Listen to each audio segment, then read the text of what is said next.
Welcome to our channel Uma the banking aspirant. So ఈ వీడియోలో అయితే ఎస్బీఐ పీఓ స్కోర్ కార్డ్ అని చూపిస్తానండి. నేను సెలెక్ట్ అయ్యానా అవ్వలేదా, మెయిన్స్ ఎగ్జామ్ రాసానా రాయలేదా అని చూస్తాను. సో దీనివల్ల ఏంటంటే ఈ వీడియో వల్ల ఒకవేళ మనం సెలెక్ట్ అయితే దాన్ని ఎలా తీసుకోవాలి, ఒకవేళ మనం లేదు సెలెక్ట్ అవ్వలేదు మరి దాన్ని ఎలా తీసుకోవాలి. సో ఎలా కొంతమందికి ఏంటంటే ఇన్ కేస్ క్వాలిఫై అవ్వలేదంటే డైజెస్ట్ చేసుకోవడానికి చాలా కష్టంగా ఉంటుంది. సో వాటిని ఓవర్కమ్ చేసి మన ప్రిపరేషన్ ఎలా కంటిన్యూ చేయాలి ఇవన్నీ కూడా క్లియర్గా ఎక్స్ప్లెయిన్ చేస్తాను. సో నేను ఎస్బీఐ పీఓ ఎగ్జామ్ అయితే ఫస్ట్ టైం అటెంప్ట్ చేస్తున్నాను. పీఓ స్మాల్గా రాసాను, ఎస్బీఐ పీఓ ఎప్పుడు రాయలేదు ఇంతవరకు. This is my first time అండి. సెకండ్ థింగ్ వచ్చేసరికి నేను లాస్ట్ వీడియో అనాలిసిస్ వీడియోలో కూడా చెప్పాను 55 to 65 మంచి స్కోర్ అని చెప్పేసి. నేను నా అటెంప్ట్స్ వచ్చేసరికి 58 అటెంప్ట్ చేశానండి. ఎగ్జాక్ట్గా 58 ఆర్ 57 అంతే. సో నా స్కోర్ కార్డ్ వచ్చేసరికి 51.25 మార్క్స్ రావడం జరిగింది. 66.75 మార్క్స్ అనేది జనరల్ కేటగిరీకి కట్ ఆఫ్ అండి. నేను జనరల్ కేటగిరీ. సో ఆల్ ఇండియాలో మొత్తం మీద 540 పోస్టెస్ ఉండడం జరిగింది. సో కంపేర్డ్ టు అంటే ఎక్కువ తక్కువ అని కాదు, ఒక 10 టైమ్స్ ఎక్కువ తీసుకుంటారు కాబట్టి 5500 మెంబర్స్ని తీసుకున్నారు మెయిన్స్కి అయితే. నేనైతే మెయిన్స్ ఎగ్జామ్ రాయలేదు, ప్రిలిమ్స్ క్వాలిఫై అవ్వలేదు నేను. సెకండ్ థింగ్ ఎందుకు క్వాలిఫై అవ్వలేదు అంటే నేను పెట్టింది 57 ఆర్ 58, నాకు నెంబర్ గుర్తులేదు, ఈ రెండే పెట్టాను.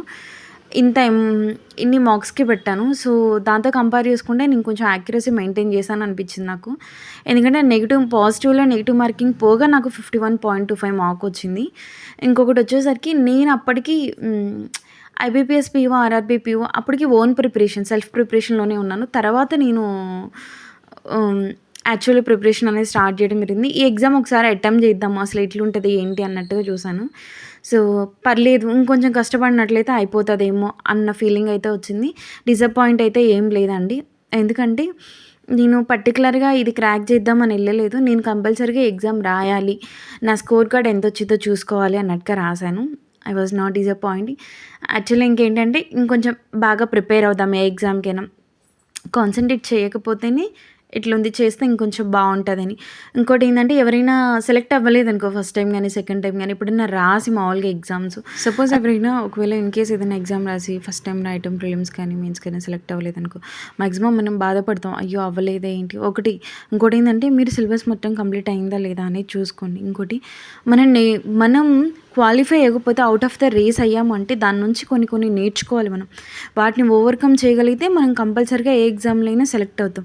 సో నేను ఎస్బీఐ పీఓలో చేసిన మెయిన్ మిస్టేక్స్ ఏంటంటే నేను అప్పటికి హిందూ ఎడిటోరియల్ చదవటం స్టార్ట్ చేయలేదు. First thing, Hindu editorial start చేసి చదవటం అయిపోయిన తర్వాత ఇప్పుడు నా మార్క్స్ డిఫరెంట్, అప్పుడు నా మార్క్స్ చాలా డిఫరెన్స్ అండి. నేను ఇంగ్లీష్కి అయితే హిందూ ఎడిటోరియల్ అనేది మస్ట్ అండ్ షుడ్గా ఫాలో అవుతాను. ఇన్ కేస్ నాకు ఏదైనా అవైలబిలిటీ లేకపోతే నేను బయట కొనుక్కొనైనా కానీ పేపర్ కొనుక్కొని సచ్చినట్టు చదువుతాను. అదొక్కటి మాత్రం నేను చేస్తాను. ఇంకోటి వచ్చేసరికి క్వాంటివ్ రీజనింగ్లో మనం ఎంత తోపులో అయినా కానీ కొన్ని మనకి తెలియని మోడల్స్ సమ్స్ ఉంటాయి. సో మ్యాక్సిమం తెలుసుకోవడానికి ట్రై చేయాలి. ఒక క్వశ్చన్ ఒక్కసారి రాంగ్ అయింది అంటే అది మళ్ళీ నేర్చుకున్నామంటే సెకండ్ టైం మళ్ళీ అది రాంగ్ అవ్వకూడదు, అలా ప్రిపేర్ అవ్వాలి.